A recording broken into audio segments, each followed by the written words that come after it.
So today we're live on Twitch. Hello, everybody. I already see comments coming in about this, and this is going to be great.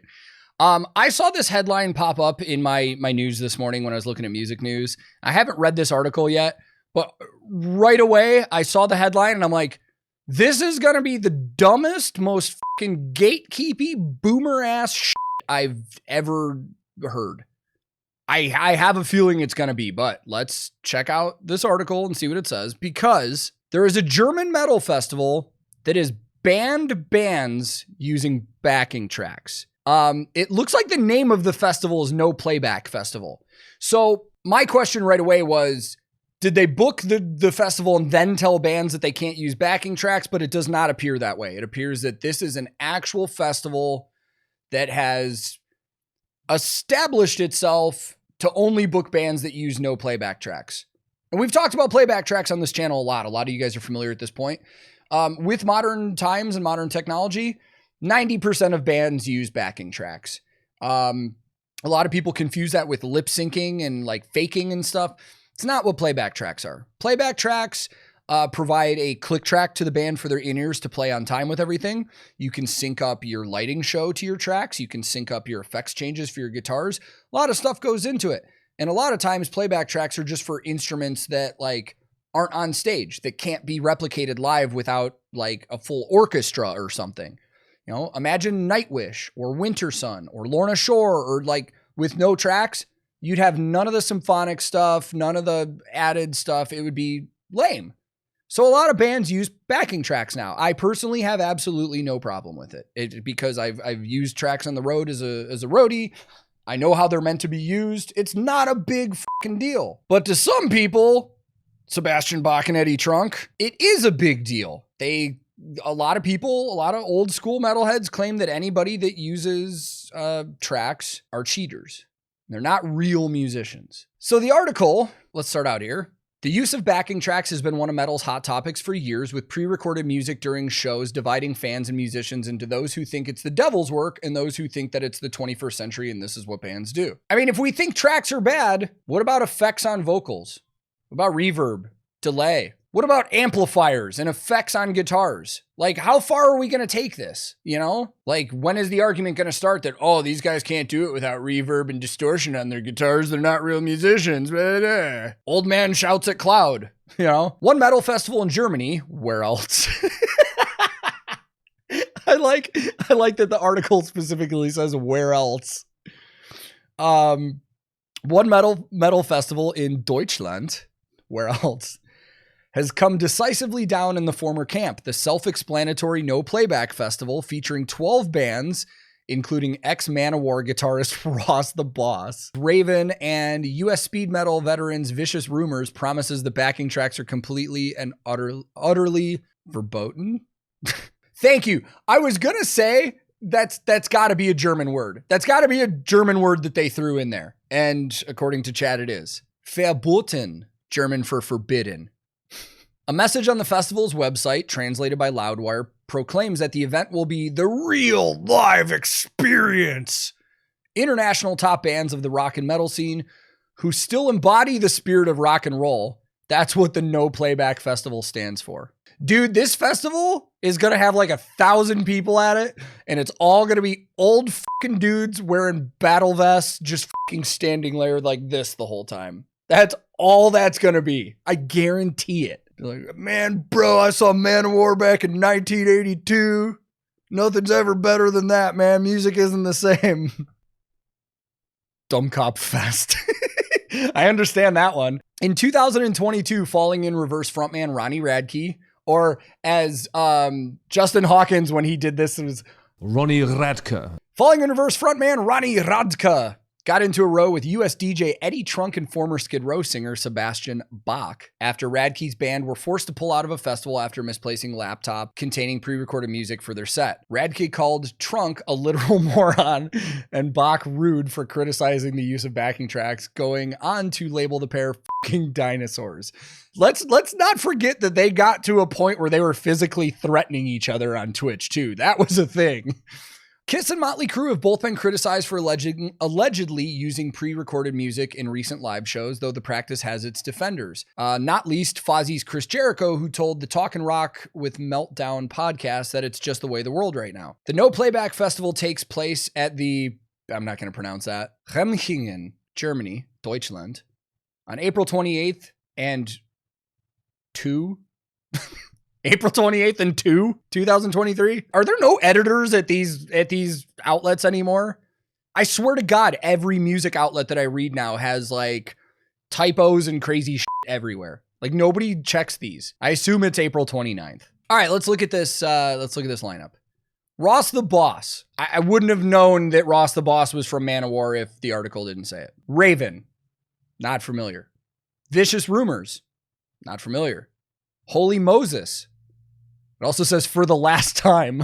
Is this their last show ever? Traitor. Not familiar. Crystal Viper. Not familiar. Zandidrin. Not familiar. Contradiction. Again, for the last time. Not familiar. What is that logo? Is it Reset? Not familiar. Active Creation. Not familiar. I can't even read. Savage Existence, I think. Not familiar. Tarkon Fist. Not familiar. Hell Patrol. Not familiar. An entire lineup of bands I have never heard of. That's not to say they're nobody. Like I saw a couple people in chat say that they've heard of these bands. I'm just not familiar with these bands. Dude, I don't want to sound like an asshole here, but yeah, it looks like a dinosaur festival. It looks like it is. It's going to be a bunch of old metal boomers that are just like, tracks are bad. Blah. Now, let's be real here. There probably will be people that attend this festival that love it and enjoy every second of it. And that is cool. There's something for everybody. Me personally, with a lineup that I'm not familiar like this, I would have no interest in going to no Playback Fest. But there are places that don't allow backing tracks. It's not common, but there are places in the music industry that do not allow backing tracks. One of those places, the Grand Ole Opry in Nashville, Tennessee. For those of you that are not familiar with the Grand Ole Opry, it's a weekly show that started. It's the longest country music radio show in North America. And what the Grand Ole Opry is they invite tons of different country artists every performance. They each perform like 2 to 3 songs, and then they rotate out. And in modern days, we have the Grand Ole Opry House on the east side of Nashville, and it's kind of a tourist thing now. Like, people go to the Grand Ole Opry because they never know what they're going to get. Like, when I worked for Dustin Lynch as a guitar tech, we did the Grand Ole Opry every month because he's an official member of the Grand Ole Opry. So these artists show up. There's usually like 7 or 8 of them. They each go on stage and they play 7, 8 songs. Or sorry, there's 7, 8 artists. They each play like 3, 4 songs, and then they trade out. So if you're a tourist in Nashville, it's kind of cool. You go get a ticket to the Grand Ole Opry and you go to the show, and you don't know what you're going to get. Like Carrie Underwood could walk on stage. Fucking anybody. Luke Bryan could walk on stage. You never know who you're going to get, and it's kind of cool. The Grand Ole Opry has a house band. And a lot of the times, the artists will come out on stage and the house band will play with them. That's how they can change out artists so fast. But a lot of times with the bigger artists, their band will actually come in, but they do play with house gear. They sit down on a house drum set. They plug in their basses and guitars into the amps that are already on stage. They might bring their pedal boards for their own effects and stuff, but it's a really quick show in and out. When I first started doing Grand Ole Opry shows, we used tracks. Like we plugged them in and we had our click tracks. They had, steel guitar and banjo and fiddle parts playing to the front of house from our tracks. And it was not a big deal. Well, then one day we were informed that we can no longer use tracks at the Grand Ole Opry. Nobody can for Grand Ole Opry shows. If somebody by themselves is like headlining a show at the Grand Ole Opry, like an actual show, that's fine. But during Grand Ole Opry performances, artists can no longer use tracks. Now, the reasoning behind that isn't like this, where they're like, music isn't real anymore and you can't use tracks and the old man yelling at the cloud thing. It's not that. It's actually a songwriters union thing. It's kind of crazy. So a lot of these tracks that these country artists are using were recorded by session musicians and songwriters in the studio. So effectively, their parts are being played live at the Grand Ole Opry. And the songwriters unions and the studio musicians unions started wanting to be paid every time their tracks were used at a Grand Ole Opry performance.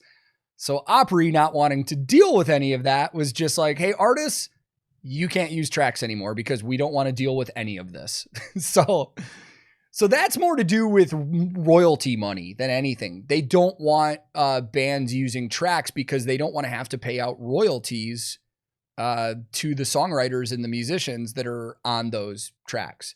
And I get it. I don't think it's Opry being cheap. It would just be a huge hassle, dude.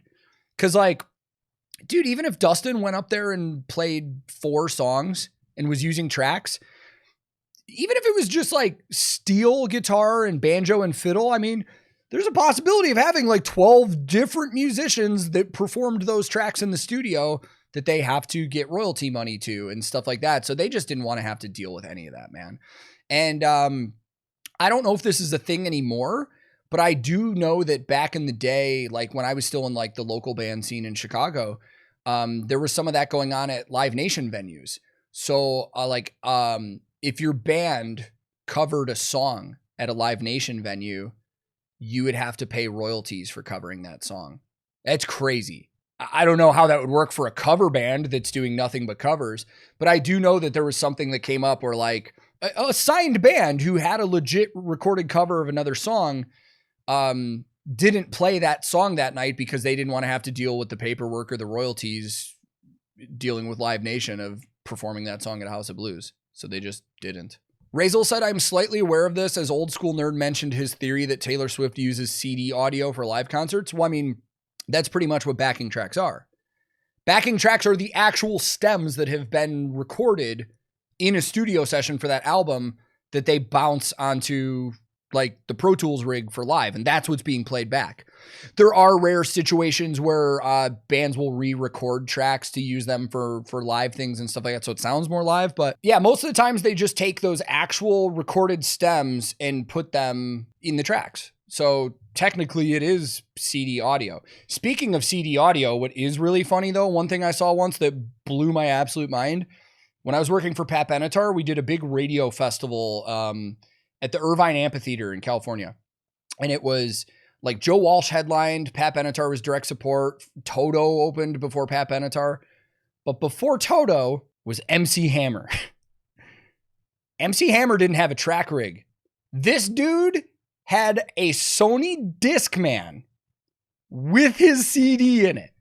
That was his tracks. Literally. They had the front of house guy plug in an aux jack to a Sony Walkman and played the whole CD. It's crazy.